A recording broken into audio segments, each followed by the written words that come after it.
Venkateswara gold తాకట్టులో ఉన్న మీ బంగారాన్ని విడిపించి కొనబడును.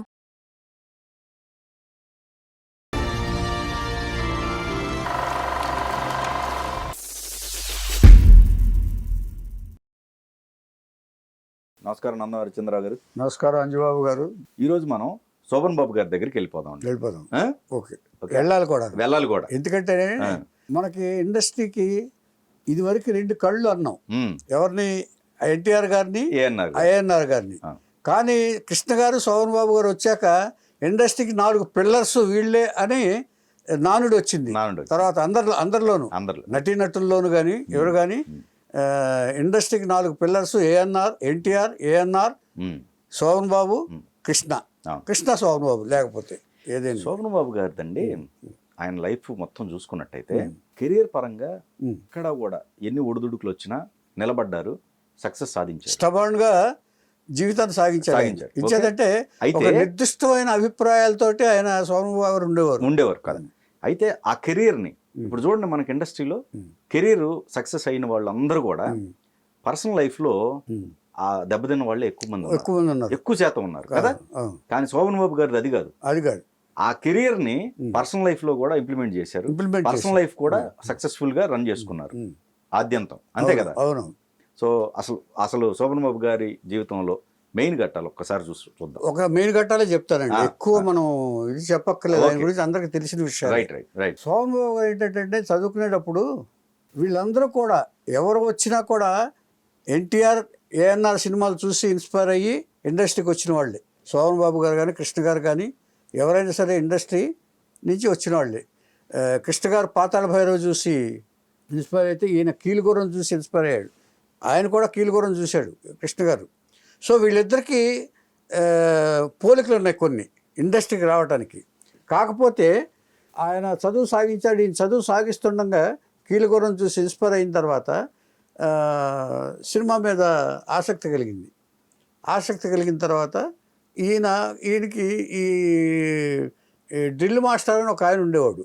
డ్రిల్ మాస్టర్ ఉంటే ఆయన ఈయన ఇంట్రెస్ట్, శోభన్ బాబు గారి ఇంట్రెస్ట్ అని చూసిన తర్వాత, నీకు ఇంట్రెస్ట్ ఉందనుకుంటాను, ఒకసారి నేను మెడ్రాస్ వెళ్తాను, నాకు ఆయన తెలుసు రామారావు గారు, ఆయన దగ్గరికి తీసుకెళ్ళి పరిచయం చేస్తాను అన్నాడు. చదువుకుంటున్నా కానీ ఇంకా డిగ్రీ కూడా అవ్వలేదు అనుకుంటాను. అప్పుడు ఒక ఫైన్ డే ఆయన కవర్ చేశాడు. వెళ్దాంరా, నేను వెళ్తున్నాను అని చెప్పేసి ట్రైన్లో తీసుకెళ్ళి ఎన్టీ రామారావు గారికి ఆయనకి ఒక పరిచయం ఏదో ఉంది, పూర్వ పరిచయం.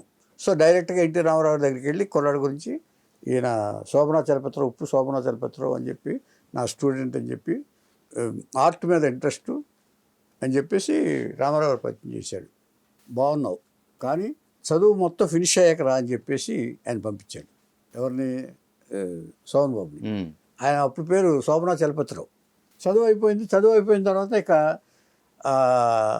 ఎలాగైనా సరే తను ఆర్టిస్ట్ కావాలని చెప్పేసి దృఢమైన అభిప్రాయం శోభన్ బాబు గారిలో ఏర్పడిపోయిన తర్వాత ఎలాగైనా వెళ్ళాలనుకున్నాడు. కానీ ఈ లోపల వాళ్ళ సాంప్రదాయాలు ఉంటాయి కదా, మన తల్లిదండ్రుల కోరికలు అవి ఉంటాయి కదా. వాళ్ళు ఈ సిచ్యువేషన్లో ఏమైందంటే ఈయనకి చదువు చెప్పిన గురువు గారికి అనారోగ్యం వచ్చింది. అర్జెంటుగా చదువు అయిపోతుండగానే ఫినిషింగ్లోనే అనారోగ్యం వచ్చింది.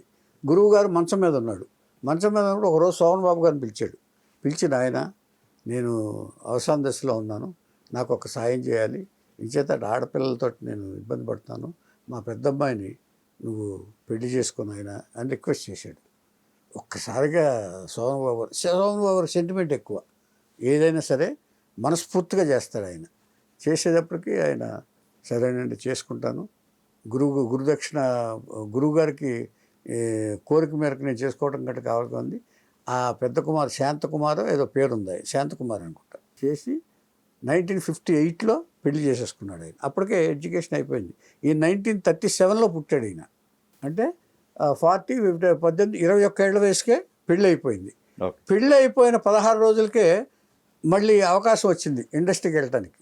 ఎవరో వెళ్తుంటే మద్రాసు బయలుదేరి వెళ్ళిపోయాడు ఆయన. పెళ్ళి అయిన ఇక్కడ వచ్చిన తర్వాత, పెళ్ళి అయిపోయిన తర్వాత ఇక ఏదో ట్రై చేయాలి, ఆర్టిస్ట్గా తయారవుదామని ఉంది కదా, వెళ్ళాలనుకుని తండ్రి దగ్గరికి వెళ్ళాడు. తండ్రి దగ్గరికి వెళ్తే ఆయనకు కూడా ఇన్నర్గా ఏదో ఇన్స్టింక్ట్ ఉంది, ఆర్టిస్టిక్ ఇన్స్టింక్ట్, నటన మీద గౌరవం అది ఉంది. సరే వెళ్ళరా ఆయన అంటే, సరే నువ్వు ఊరికే వెళ్ళొద్దు, నువ్వు అక్కడికి వెళ్ళి ఏదైనా చదువు, డాక్టర్ చేద్దాం అనుకున్నారు వీళ్ళు. కానీ ఆ డాక్టర్ చదవటానికి అవకాశాలు కుదరల, వాళ్ళ ఫ్యామిలీ బ్యాక్గ్రౌండ్ కానీ ఇది కానీ ఓకే కుదరల. కుదరకపోతే మెడ్రాస్లో లా కాలేజీలో చేరాడు ఆయన. ఓకే. మెడ్రాస్ వెళ్ళి లా కాలేజ్ చేరాడు. మార్నింగ్ ఏమో కాలేజీ, మధ్యాహ్నం అంతా ఫోటోలు పట్టుకుని ఈ స్టూడియోల చుట్టూ తిరిగేవాడు ఆయన. స్టూడియోలో ఎవరైనా కనపడతారేమో, ఎవరైనా అవకాశం ఇస్తారేమో అని చాలా కష్టపడ్డాడు. ఎప్పుడు పెళ్ళైన 16వ రోజున ఇక్కడికి వచ్చాడు ఆయన, చెన్నై. ఎవరికి? చెన్నై. చెన్నై వచ్చేసి లా కాలేజీ చేరాడు. లా కాలేజీ చేరిన తర్వాత అక్కడి నుంచి వెళ్ళిపోయాడు. ఎక్కడ తీసుకున్నాడు ఆయన? ఎక్కడ రైల్వే స్టేషన్ దగ్గర, ఎక్కడ లా కాలేజ్ దగ్గర తీసుకున్నాడు ఇల్లు. ఆ తర్వాత కొన్నాళ్ళకి భార్యని తీసుకొచ్చి కాపురం పెట్టాడు. బాగోదురా అని వాళ్ళు పెద్దవాళ్ళు ఫోర్స్ చేస్తే అప్పుడు ఒక 30 రూపాయలు పెట్టి ఇల్లు తీసుకుని అక్కడ తీసుకున్నాడు. తీసుకొచ్చాడు. అన్యోన్య దాంపత్యం వాళ్ళది. వాళ్ళు భార్య కూడా అర్థం చేసుకుంది భర్తని. ఎందుకంటే ఆయన ప్రయత్నిస్తున్నారు కాబట్టి ఆయన ప్రయత్నాలు సఫలం కావాలని దేవుణ్ణి పూజిస్తేస్తుంది. ఇలా ఉంటుండగా కొన్నాళ్ళకి ఏమైపోయిందంటే ఈయనకి ఇక్కడి నుంచి సైకిల్ మీద వెళ్ళటం, స్టూడియోలకు వెళ్ళటం అనేది చాలా దూరం అనిపించింది. ఏం చేశాడంటే ఎక్కడెక్కడన్నా చిన్న వేషాలు దొరికితే వేద్దామని అనుకుంటున్నాడు ఆయన. అటువంటి పరిస్థితుల్లో దైవబలం అనే సినిమా, చిత్రపు నారాయణమూర్తి గారి ఇంట్లో ఈ పరిచయాల్లో దైవబలం దాంట్లో ఒక సినిమా వేశారు. చిన్న క్యారెక్టర్ వేశాడు. పోన్లే కొంచెం ఉత్సాహం, ఓహో ఇది దొరుకుద్దేమో ప్రయత్నిస్తే అనే ఆలోచన సోమన్ బాబు గారికి కలిగింది. అప్పుడు ఏం చేశాడంటే వాళ్ళు చెక్ ఇచ్చారు. అప్పుడు డబ్బులు 200 రూపాయలు దానికి రెమ్యునరేషన్ ఇచ్చారు. 200 రూపాయలు ఇస్తే దానికి రాత్రి ఇచ్చాడు ఆయన. ఇంట్లో డబ్బులు కావాలి, ఇంట్లోనేమో మెయింటెనెన్స్కి డబ్బులు కావాలి, కానీ రాత్రి ఇచ్చాడు. అప్పుడు కొమ్మినేని శేషగిరిరావు అని తెలుసుగా మీకు, డైరెక్టర్, నా కొలీగు కొమ్మినేని శేషగిరిరావు మా గురువు గారి దగ్గర ఇచ్చేసాడు. చక్రవర్తి గారి తమ్ముడు. ఆయన దగ్గరికి వెళ్ళి చెక్ ఇచ్చి ఎవరైనా తీసుకోరని బేరర్ చెక్కు అని 200 రూపాయలు తీసుకుని ఇంటికి కావాల్సిన సరుకులు అవన్నీ తెచ్చుకున్నాడు. ఇలా జరుగుతుండగా ఎన్ని ప్రయత్నాలు చేసినా మళ్ళీ అవకాశాలు రావట్లా. నిరాశ చెందుతున్నాడు. భార్యతోటి డిస్కస్ చేస్తున్నాడు, ఏం చేద్దాం, ఇప్పుడు నిన్ను కూడా పెళ్లి చేసుకున్న తర్వాత నిన్ను కూడా ఇబ్బంది పెట్టే ఇది వచ్చేసింది నాకు, అంచేతనేమో నాకేమో ప్రయత్నాలు ఎక్కడ ఫలించట్లేదు అని ఆయన బాధపడిపోతున్నాడు భార్య దగ్గర. ఫోన్లేండి ఏముంది, ప్రయత్నాలు చేయగా వస్తుందేమో, ఎందుకు రాదు, కష్టపడితే ఎందుకు రాదు సార్, ఎందుకు రాదండి అని ప్రయత్నం చేయమంటుంది భార్య. ఉత్సాహం వస్తుంది. ఇలా ఉంటుండగా చిన్న వేషాలు కూడా ఎక్కడన్నా ఉంటే జూనియర్ ఆర్టిస్ట్ వేషం కూడా వేస్తున్నాడు ఆయన. పాపం అనుకోకూడదు కానీ, ఎందుకంటే మెయింటెనెన్స్ కావాలి కాబట్టి ఇలా చేస్తున్నాడు. ఇక కొంతకాలం పోయిన తర్వాత 2-3 క్యారెక్టర్లు వేసిన తర్వాత కొంత డబ్బులు పోగైన తర్వాత ఇక్కడ కాదని చెప్పేసి మనం తిరగటానికి అవకాశం ఉంటుందని చెప్పి కోడంబాకంలో ఇల్లు తీసుకున్నాడు ఈయన. ఒక 50 రూపాయలు పెట్టి, ఇక్కడ 30 రూపాయలు అయితే అక్కడికి వెళ్ళిన తర్వాత 50 రూపాయలు అయితే కొంచెం తిరగటానికి దగ్గరగా ఉంటుందని చెప్పేసి కోడంబాకంలో ఇల్లు తీసుకున్నాడు. మొత్తం అందరి చుట్టూ తిరుగుతూనే ఉన్నాడు. ఇలా ఉంటుండగా ఒకసారి ఈ ప్రయత్నాలు చేస్తున్నాడు కానీ దొరకట్లా. ఇలా ప్రయత్నాలు చేస్తుండగా దైవబలంలో చేశారు. దైవబలం డైరెక్టర్ చిత్రపు నారాయణమూర్తి గారు. నారాయణమూర్తి గారు సోమన్ బాబు అంటే కొంచెం లైకింగ్ ఉంది. చిత్రపు నారాయణమూర్తి గారు అంటే తదనంతర కాలంలో భక్త ప్రహ్లాద్ అనే సినిమా తీశాడు ఆయన. దీనికి కూడా రోజారాముడి సినిమాకి కూడా ఆయన డైరెక్టర్ అని నాకు జ్ఞాపకం ఉన్నంత వరకు. భక్త ప్రహ్లాద్ ముందు తీశాడు, తర్వాత తీశాడు ఆయన. తర్వాత ఇది అయిన తర్వాత నారాయణమూర్తి గారు భక్త శబరి సినిమా తీస్తున్నాడు ఆయన 59లో. ఆ తీస్తుంటే అప్పుడు ఆ కవర్ వచ్చింది, కొంచెం ఉత్సాహం వచ్చింది. ఇప్పుడు కోడంబాకు మారాడు ఈయన, కొంచెం దగ్గరగా ఉంది. ఆ వచ్చిన తర్వాత భక్త శబరిలో ఆయన వేశాడు. ఈ భక్త శబరిలో వేషం వచ్చిన తర్వాత యాక్ట్ చేస్తుండగా ఆ డైలాగులకు కూడా కొంత ఇబ్బంది పడ్డాడు ఈయన. పెద్ద డైలాగులు ఇవి ఇబ్బంది పడ్డాడు. ఇబ్బంది పడుతుంటే సరే మేనేజ్ చేశాడు. మేనేజ్ చేసిన తర్వాత ఈ శబరిలో యాక్ట్ చేస్తుండగానే భార్య గర్భవతి అయింది. ఫస్ట్ టైం గర్భవతి అయింది. కాపురం పెట్టారు అయింది. సరే ఆ భక్త శబరిలో చేశాడు. చేసిన తర్వాత ఆ సినిమా రిలీజ్ అయ్యే టైంకి కొడుకు పుట్టాడు. భక్త శబరిలో మునిబాలకుడు ఆ మునిబాలకుడు పేరు కరుణ. అందుకని కొడుకు ఏం పేరు పెట్టాడంటే తన మొదటి చిత్రం అంటే మెయిన్ క్యారెక్టర్ భక్త శబరిలోనే వేశాడు. మొదటి చిత్రం పాత్ర పేరుని ఇతను తీసుకొచ్చి కరుణశేషు అని పేరు పెట్టాడు. ఓకే, కరుణశేషు కొడుకు పేరు. Okay okay. అది ఎందుకు పెట్టారని అడిగితే చాలాసార్లు ఆయన చెప్పాడు, ఆయన నా పాత్ర పేరును చెప్పానని చెప్పి కరుణశేషు అని పెట్టాడు. అక్కడి నుంచి మళ్ళీ ప్రయత్నాలు చేశాడు. భక్త సభ చేశాడు కానీ పాత్రలు రావట్లేదు. తిరుగుతున్నాడు ఆయన. ఏదో మళ్ళీ ఇంత పెద్ద పాత్ర హీరో వేసిన తర్వాత కూడా చిన్న పాత్రలు వేయాల్సి వచ్చింది మెయింటెనెన్స్ కోసం. అంచేత గోల్డెన్ స్పూన్లో కానీ సిల్వర్ స్పూన్లో కానీ ఈయన యాక్టింగ్ జీవితం జరగల. ఫస్ట్లో బిగినింగ్లో ఇప్పుడు కూడా హీరో వేసిన తర్వాత ఎవరు ఇవ్వాల. అంటే ఇది మెయిన్ క్యారెక్టరే కానీ హీరోనా? హీరో అంటే మెయిన్ క్యారెక్టర్. Main character. ఇది అయిన తర్వాత ఒక మ్యాగజైన్లో ఏం రాశారంటే ఎవరో, ఈయన పౌరాణిక చిత్రాలు తప్ప ఈ కుర్రాడు పనికిరాడు, సాంఘిక చిత్రాలకి మాట ఏమిటక దీనికే సరిపోతాడేమో అని ఒకరు రాశారు. అప్పుడు ఈయన కోపం వచ్చి ఆయన దగ్గరికి వెళ్ళి, సార్ నేను నా గురించి బాగా రాశారు, బాగా చేశాడని రాశారు పౌరాణిక చిత్రాల్లో, కానీ సాంఘిక చిత్రాలు పనికిరాడని రాశారు, దానికి ఏం చేయాలి సార్ అని చెప్పి ఆ జర్నలిస్ట్ని అడిగాడు. జర్నలిస్ట్ అడిగితే ఆ అటాక్కి ఆయన ఇంప్రెస్ అయ్యి, నాయన అన్ని పాత్రలు చేయగలిగిన ఇది ఉండాలి మనకి, అంచేత అన్ని జోనర్లు నేర్చుకో, సాంఘిక చిత్రాలు చేయాలంటే ఎలా ఉండాలని కొన్ని సలహాలు ఆయన ఇచ్చాడు. ఎవరెవరిని ఫాలో అవ్వాలో, ఏ చిత్రాలు చూసి ఇది అవ్వాలని చెప్పేసి కొన్ని చేశాడు. ఆయనకి నాగేశ్వరరావు గారిని రామారావు గారన్న బాగా మంచి అభిప్రాయం, మంచి గౌరవం కూడాను. ఇచ్చేదంటే బిగినింగ్ రామారావు దగ్గరికి వెళ్ళాడు. దేవదాస్ చూసిన తర్వాత నాగేశ్వరరావు గారి పట్ల అభిప్రాయం, అభిమానం ఉంది. ఇట్లాంటి పరిస్థితుల్లో ఉండగా ఇక ఆ తర్వాత కూడా సినిమాలు రాపోయేటప్పటికి భార్యతో చెప్పి ఇక ఒక పూట శబరి చిత్రం చేస్తున్నప్పుడు భార్య ప్రెగ్నెంట్ అని చెప్పాను కదా, ఆ చెప్పినప్పుడు ఆ విషయం మర్చిపోయాను. ఆ భార్య వచ్చినప్పుడు వంట ఈయనే చేయాల్సి వచ్చేది అక్కడ ఇంటి దగ్గర. వంట చేసి పొద్దున్నే షూటింగ్కి వెళ్ళిపోయాడు ఆయన. మళ్ళీ క్యారేజ్ తీసుకుని హాస్పిటల్ కూడా వెళ్ళేవాడు ఆయన. ఎప్పుడు ఈయనే ఇచ్చేసి హాస్పిటల్లో క్యారేజ్ ఇచ్చేసి షూటింగ్కి వెళ్ళిపోయాడు వంట చేసి. మళ్ళీ వచ్చిన తర్వాత నైటు ఆ హాస్పిటల్లో, గవర్నమెంట్ హాస్పిటల్లో భార్యను చూసి వెళ్ళేవాడు. ఈ సినిమా ఫినిష్ అయ్యే టైంకి డెలివరీ అయింది. డెలివరీ అయిన తర్వాత బిడ్డను తీసుకొని ఇక్కడికి వచ్చారు. మెయింటెనెన్స్ పెరిగింది కానీ రాలేదు. ఇక ఈ బాధలన్నీ ఒక పూట పస్తులున్న రోజులు కూడా ఉన్నాయి. బిడ్డకి పాలు కూడా సరిగ్గా ఇవ్వలేని పరిస్థితుల్లో కష్టాలు పడుతుంటే ఇక ఇలా లాభం లేదు. ఏం చేతంటే శుభ్రంగా ఈవిడ వెల్లాఫ్ ఎవరు భార్య, శుభ్రమైన మాస్టర్, ఆయన గురువు గారి ఫ్యామిలీ బాగా ఉండేది అక్కడ, బాగా పొజిషన్లో ఉన్నవాళ్ళు, ఆవిడ తీసుకొచ్చి నేను ఇబ్బంది పెడుతున్నాను నేను నా యొక్క దీనికోసం అని చెప్పేసి భార్యతో చెప్పాడు. వెళ్ళిపోదాం, ఇక ఊరి నుంచి వెళ్ళిపోదాం, ఇంకొద్దు, నేను ఇబ్బంది పెట్టడం అసలు. అదేంటండి మీరు ఎలాగ అనుకున్నారు కదా, కొన్నాళ్ళు వెయిట్ చేద్దాం, ఒక్కసారి రాదు కదా ఏదైనా, ఎవరికీ రాదు అని చెప్పేసి భార్య సలహా ఇచ్చింది.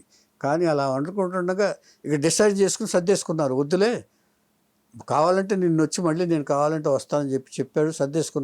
సర్దేసుకుని నైట్ 11 o'clockకి డోర్ నాక్. ఈయన్ని దైవబలంలో చూసిన వి మధుసూదన్ రావు గారు వీరాభిమాని సినిమా తీస్తున్నాడు. ఆయన ఎవరు సుందరలాల్ నాథ డూండి గారికి వీరాభిమాని సినిమా తీస్తుండగా ఈ శోభన్ బాబు కరెక్ట్గా ఉంటాడని చెప్పేసి 11 గంటలకి డోర్ నాక్ చేశారు. నాక్ చేస్తే ఇలా మధుసూదన్ రావు రమ్మన్నారు, అంచేత వారిని వచ్చి కలవండి అని చెప్పేసి ఇచ్చేసాడు. చేసిన తర్వాత మధుసూదన్ రావు గారు, మరి నేను చేయగలనా సార్, ఈయన కొంచెం ఎప్పుడు ఎక్కువగా ఆలోచిస్తూ ఉంటారు, సెన్సిటివ్గా ఆలోచిస్తూ ఉంటారు. శోభన్ బాబు గారి మైండ్ ఏంటంటే అతి జాగ్రత్త పరుడు, ఎక్కువైనా సరే. సార్ నేను చేయగలను సార్ ఇంత పెద్ద పాత్ర అని చెప్పాడు. చేయగలను, నేను చెప్తాను, చేయవయ్యా, చెప్పింది ఫాలో అయిపో అని చెప్పేసి మధుసూదన్ రావు చేస్తుంటే ఫస్ట్ డే తడబడ్డాడు డైలాగ్ చెప్పడంలో. తడబడేటప్పటికి గబుక్కుని వణుకొచ్చేసింది. అసలే ఇదిగా ఉంది కెరీరు, ఇక దీంతో నన్ను తీసిపారేస్తారు అని చెప్పేసి ఆ భయంతో జ్వరం కూడా వచ్చింది. నైట్ జ్వరం కూడా వచ్చిన తర్వాత ఇక నెక్స్ట్ ఇక నేను చేయనని చెప్దామని వెళ్ళిపోదాం. మర్నాడు మార్నింగ్ భార్యతో కూడా చెప్పేసి నాకేదో కంగారుగా ఉంది, నేను చేయలేకపోతున్నాను, డైలాగ్ చెప్పలేకపోతున్నాను అని చెప్పేసి మధుసూదన్ రావు చెప్దామని ఫ్లోర్కి వెళ్ళాడు. ఫ్లోర్కి వెళ్ళేటప్పుడు స్టూడియోకి వెళ్ళాడు. స్టూడియోకి వెళ్ళిన తర్వాత మధుసూదన్ రావు ఏమో ఇంకా మేకప్ వేసుకోలేదేంటి అన్నాడు. ఆయన షాక్. అయినా ఏదైతే చెబుదాం అనుకున్నా వెళ్ళాడో ఆయన మార్చుకున్నాడు. అదేంటది, నన్ను తీసేయలేదేంటి, తీసేస్తారనుకున్నానే అనుకున్నారు ఆయన. అనుకున్న తర్వాత అక్కడి నుంచి మేకప్ వేసుకున్న తర్వాత ఒక్కసారి గల ఆ మేకప్ వేసుకున్నప్పుడు ధ్యానంలోకి వెళ్ళిపోయాడు. ఆ డైలాగ్ అంతా బట్టి పెట్టాడు. సింగిల్ టేక్లో చేశాడు. చేసేటప్పటికి అందరూ చప్పట్లు కొట్టారు. మధుసూదన్ రావు ఏమయ్యా ఇంత దాచుకుని ఎందుకు అనవసరంగా, మెయిన్ ఆర్టిస్ట్కి కావాల్సింది కాన్ఫిడెన్స్. ఎవరైనా సరే ముందు కాన్ఫిడెంట్గా ఉండి ఎప్పుడు దేనికి భయపడకూడదు అన్నారు. అలాగే ఈయన డైవర్ట్ చేయడానికి ఏం చేసేవాడంటే డైలాగులు అయినా ఒకసారి రాజనాలతో యుద్ధం పెట్టాడు ఈయన. ఎవరో మధుసూదన్ రావు డైలాగులు ఏదైనా కంగారు పడుతుంటే ఇది కాదని వేరే సీన్ క్రియేట్ చేద్దామని చెప్పేసి ఆయన యుద్ధం అంటే మామూలుగా చేయటమేగా, ఫైట్ మాస్టర్ చెప్పించేయటమేగా. ఆ చేయటంలో రాజనాల్ గారికి గద తగిలింది. గద యుద్ధంలో రాజనాల్ గారికి తగిలేటప్పటికి ఎక్కడ తీసుకొస్తారండి ఇట్లాటోళ్ళని, తీసేవతలు పాడేయండి అని విసుక్కున్నాడు ఆయన. విసుక్కుంటే హర్ట్ అయ్యాడు ఈయన. అయినా కూడా తప్పదు కదా, పెద్దవాళ్ళు ఏం చెప్పినా కూడా. సో ఇట్లాంటి ఇన్సిడెంట్లన్నీ దాటిన తర్వాత వీరాభిమన్యు రిలీజ్ అయింది. వీరాభిమన్యు రిలీజ్ అయినా కూడా ఈయనకి సినిమాలు రావాలి. విచిత్రం ఏంటంటే విధి చిత్రం అంటే కొంతమందికి అవకాశాలు చాలా సునాయాసంగా వచ్చేస్తాయి. కానీ శోభన్ బాబు గారి జీవితంలో ఎప్పుడు కూడా అతి జాగ్రత్తగా ఉంటాడు ఆయన ఏ విషయంలోనైనా. ఆలోచనలో కూడా ఇప్పుడు ఈ రూపాయి ఖర్చు పెడితే ఏమైపోతుందో, ఈ రూపాయి అయిపోతే మళ్ళీ రేపు ఉండదేమో, ఇట్లా సెన్సిటివ్గా ఆలోచిస్తూ ఉంటారు ఆయన. అంటే జాగ్రత్త ఉండటం మంచిదే, కానీ ఈయనలో కొంచెం ఎక్కువ అది మైండ్లో ఫిక్స్ అయిపోయింది. తను పడ్డ బాధల వల్ల, తను పడ్డ దీనివల్ల. అయిపోయిన తర్వాత మళ్ళీ మామూలే హీరో వేషం చేసిన తర్వాత మళ్ళీ చిన్న చిన్న క్యారెక్టర్లు వేయాల్సి వచ్చింది. మళ్ళీ రామారావు గారితో రామారావు గారి దగ్గరికి వెళ్ళాడు. అప్పుడు రామారావు దగ్గరికి వెళ్ళి ఇలా చేశాను సార్ పాత్రలు అంటే, మరి నేను సీతారామ కళ్యాణ్ తీస్తున్నాను, దాంట్లో మరి ఏం చేస్తాను అని అడిగాడు. అంటే రాముడు వేషం వేస్తాను సార్ అన్నాడు. కానీ రాముడు ఫిక్స్ అయిపోయాడు అప్పటికే హరినాథ్. అంచేత కాదు లక్ష్మణ్ వేషం వేయి అని చెప్పి చేశారు. లక్ష్మణ్ వేషం వేసిన తర్వాత 56 రోజులు సీతారామ కళ్యాణ్ షూటింగ్లో పాల్గొన్నాడు ఆయన. శోభన్ బాబు గారు లక్ష్మణుడుగా చాలా బాగున్నాడు, హరినాథ్ గారు బాగున్నారు. సో అప్పుడు ఇద్దరిని పిలిచిన తర్వాత సీతారామ కళ్యాణం అయిపోయింది, నెక్స్ట్ ప్రోగ్రామ్ ఏంటనే ఇద్దరిని పిలిచి అడిగాడు రామారావు గారు.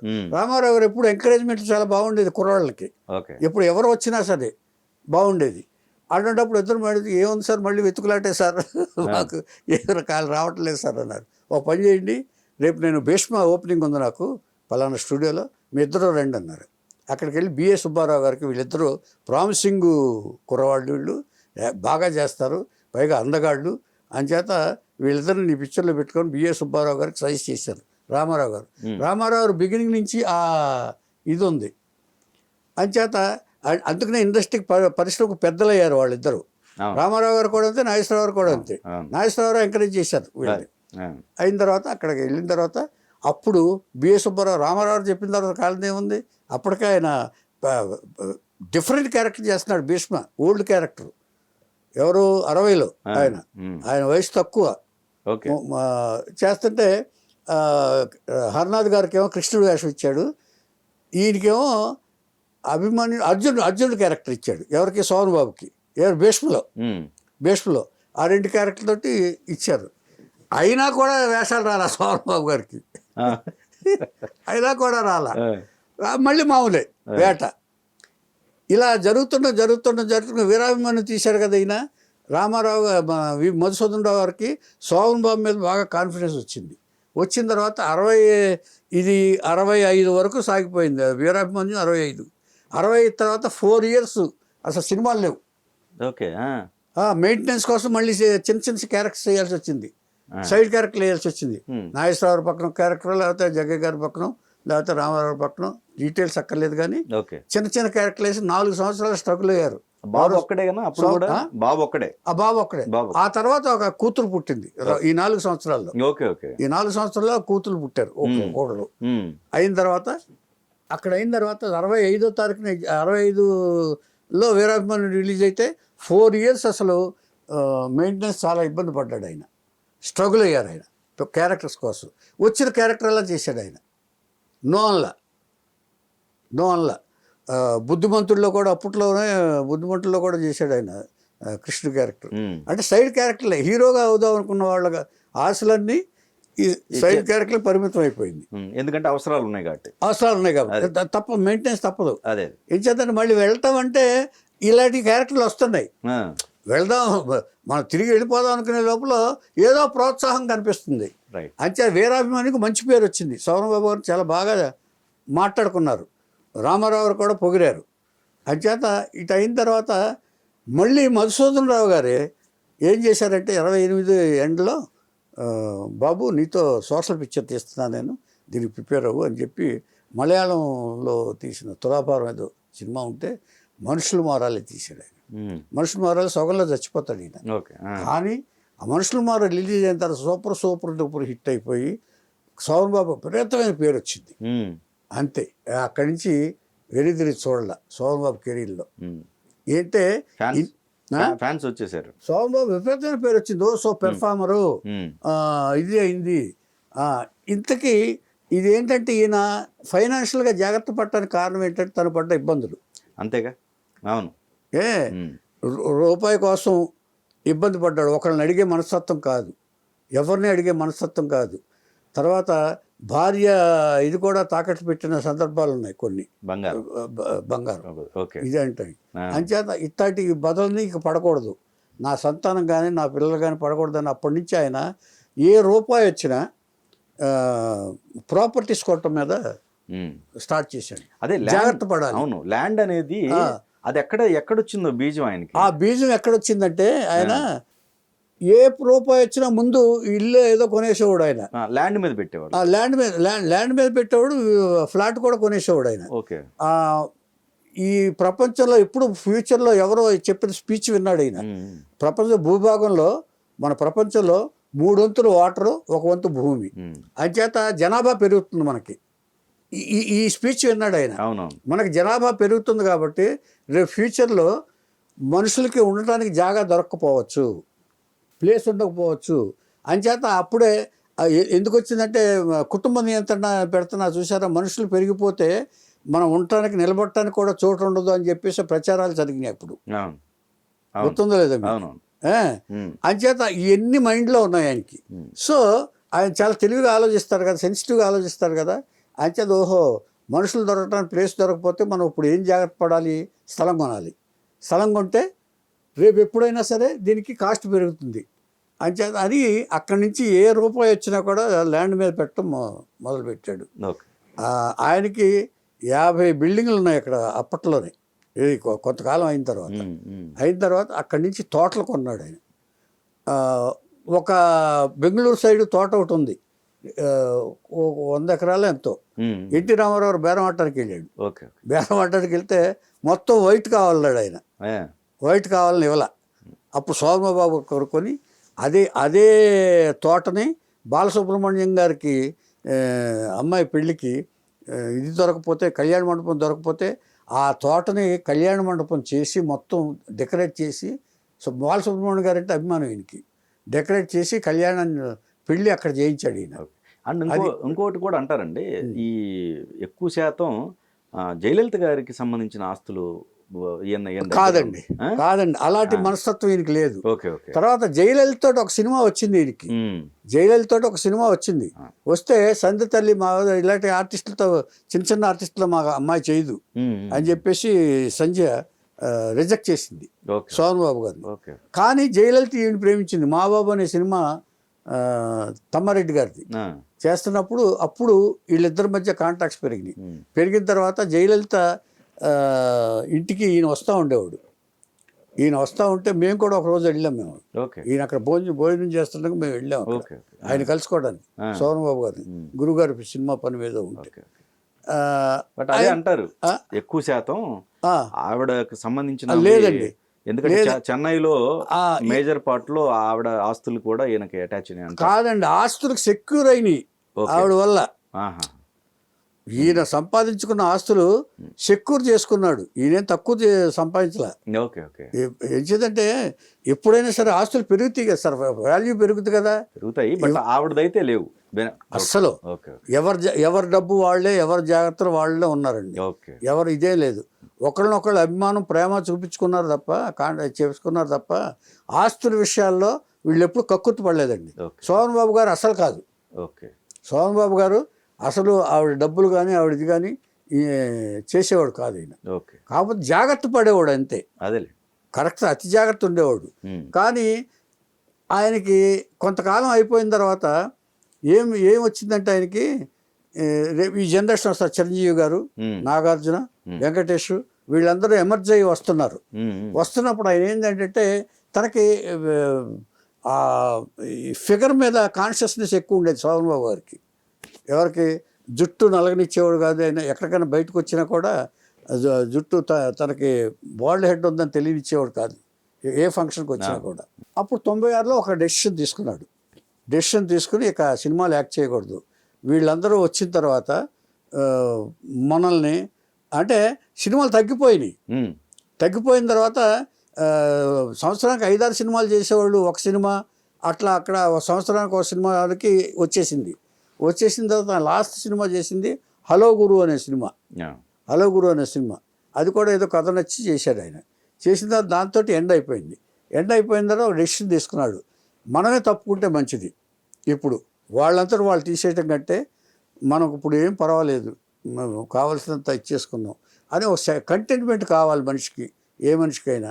అంచేత నాకు సాటిస్ఫాక్షన్ ఉంది, నా పిల్లలు పెళ్ళిళ్ళు చేశాను, నా కొడుకు హ్యాపీగా బిజినెస్ వ్యవహారాలు చూసుకుంటున్నాడు, అంచేత అక్కర్లేదు, అద్దులే వస్తాయి నెలకు కొన్ని లక్షల రూపాయలు అని ఎప్పుడైతే డెసిషన్ తీసుకున్నాడో మీడియాని పిలిచి చెప్పేశాడు ఆయన, I'm not going to act. ఆ తర్వాత రాఘవేంద్రరావు గారు వెళ్ళి పర్సనల్గా వెళ్ళి బతిమాలారు, అన్నమయ్యలో వెంకటేశ్వర స్వామి ఏమని ఒప్పుకోలేదు. అతడు అనే సినిమాలో నాజర్ క్యారెక్టర్ ఉంది కదా, ఓల్డ్ క్యారెక్టర్, అదేమన్నా హైయెస్ట్ రెమ్యునరేషన్ ఆఫర్ చేశారు, కోటి రూపాయలతో సహా ఆఫర్ చేసినా కూడా వద్దు. అది సోమన్ బాబులో ఉన్న గొప్పతనం. ఎందుకంటే ఆయనకి ఏమిటంటే గుప్తదానాలు చేసేవాడు తప్ప బయటకేమి చేసేవాడు. నేను ఇండస్ట్రీకి ఏం చేశాను, సంపాదించాను కదా అనే ఫీలింగ్ కూడా కొంత ఉంది. నన్ను గుర్తుపెట్టుకుంటారా జనాలు, ఎవరు గుర్తుపెట్టుకోరేమో ఒకవేళ. అంచేత నేను ఫైనాన్షియల్గా నేను హ్యాపీ, బట్ నా ఫండ్స్ నేను ఎవరికి ఇవ్వలేదు. కానీ చెప్పక్కర్లేదు, గుప్తదానాలు చేసేవాడు. ఇంటికి ఎవరైనా వచ్చినా కూడా ఆయన చేసి ఎవరికి చెప్పొద్దు అనేవాడు, సలహాలు ఇస్తూ ఉండేవాడు ఎవరికైనా. తన తోటి ఆర్టిస్టులు అందరికీ కూడా మీరు జాగ్రత్త పడండి, డబ్బు విషయంలో మీరు ఎప్పుడు దుబారా చేయకండి అని చెప్పి జాగ్రత్తగా ఉండేవాడు. అందుకే ఆయన ఇంటి ఎదురుకుండా మెహతానగర్లో ఒక పెద్ద స్టాచ్యూ ఇచ్చేశారు. వాళ్ళ అభిమానులు మేము ఫంక్షన్ చేసినప్పుడు నేను వాళ్ళ ఇంటికి ఇంటర్వ్యూ చేయడానికి వెళ్ళాను, ఎవరో కరుణశేషిని ఇంటర్వ్యూ చేసి ఆ స్టాచ్యూ తీసుకుని వచ్చి గురువుగారు ఫంక్షన్ చేశారు. అప్పుడు అభిమానులు గురువుగారి ఆధ్వర్యంలో ఆయన బర్త్డేనో వద్దతో ఏదో చేసి ఫంక్షన్ చేసి సన్మానించారు చాలామందిని. అంచేత సోమన్ బాబు గారి సోమన్ బాబు గారి స్టాట్యూయే అక్కడ ఉంది. అది కూడా వాళ్ళ తమిళనాడు ప్రజలు ఎందుకు ఇచ్చారంటే జయలలిత గారితో ఇది ఉంది కాబట్టి. అంచేత ఆ గౌరవంతో కూడా సోమన్ బాబు గారి విగ్రహాన్ని పెట్టి ఉండొచ్చు అక్కడ, నా అభిప్రాయం. అంచేత సోమన్ బాబు గారి ఒక ఫలవంతమైన జీవితాన్ని జరిపి ఎవరికి ఏ ఇబ్బంది కలగకుండా, పిల్లలకు కానీ ఇది కానీ కాకుండా తన ప్రశాంతమైన జీవితాన్ని గడపాలి. డబ్బు ప్రధానం కాదు, డబ్బు నిలవదు మన దగ్గర, కానీ ప్రశాంతత అనేది మనమే కొని తెచ్చుకోవాలని చెప్పేసి ఆయన సూక్తులు చెప్పుకున్నాడు ఆయన.